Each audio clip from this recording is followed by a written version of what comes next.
नमस्कार मंडळी, एक नवीन व्हिडिओमध्ये तुमचं सगळ्यांचं स्वागत आहे. कालच आमच्या घरच्या गणपती विसर्जन झालं.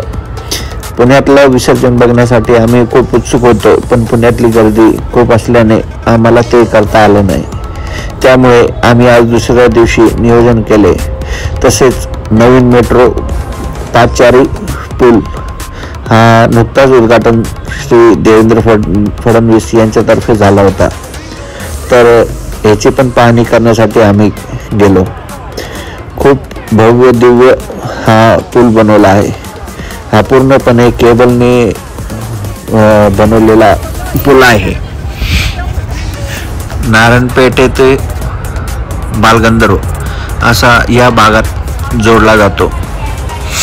खूप वर्षापासून या पुलाचं काम चालू होतं.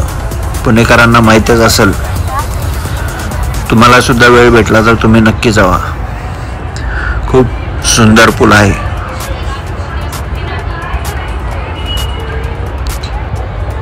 परदेशी तंत्रज्ञान वापरून हा पूल बनवला आहे. पूर्णपणे तारावरती अवलंबित ह्याचा भार आहे.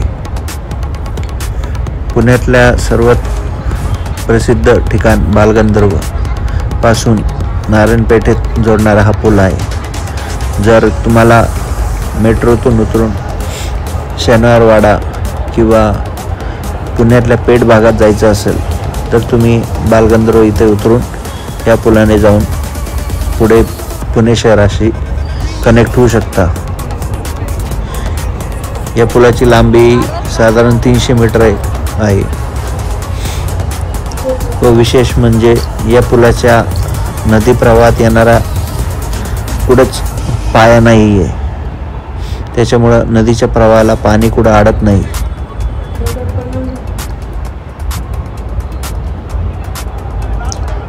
तसेच आम्हाला पुढं गणपती विसर्जनाचे काही दृश्य बघायचे होते, जे की काल रात्री आम्ही बघू नाही शकलो. त्यामुळे आम्ही आज तिथे जायचे ठरवले. पुण्यातील लक्ष्मी रोड येथे 24 तासाच्या वरती गणेश विसर्जन मिरवणूक ही चालू राहते. आज दुसरा दिवस असून सुद्धा दुपारी 12-1 वाजेपर्यंत बऱ्याचशा मंडळांचे गणपती हे विसर्जन झाले नव्हते. आम्हाला या मेट्रोच्या पुलावरतीच खूप आवाज येत होता. तर आम्ही इथले फोटोशूट उरकून तिकडे गेलो. लक्ष्मी रोडवरती प्रचंड कार्यकर्त्यांचा प्रतिसाद बघून आम्हालाही राहिलं नाही. खूप भव्य देखावे यांनी विसर्जनासाठी केले होते.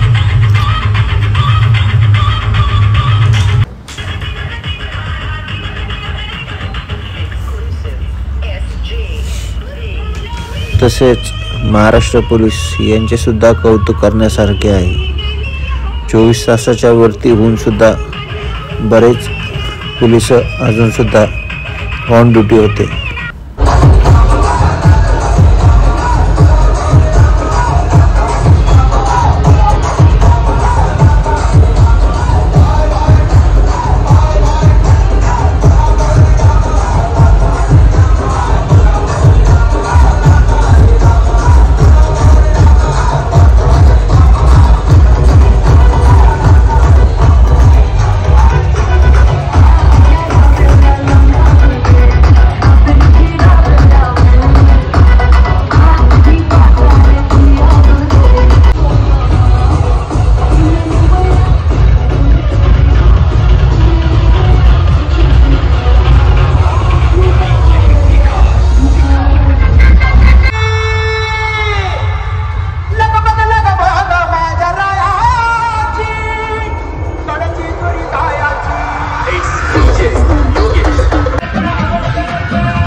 1-2 तास थांबून सगळ्या मंडळांचे देखावे बघून आम्ही तिथून आमच्या घराच्या दिशेने प्रस्थान केले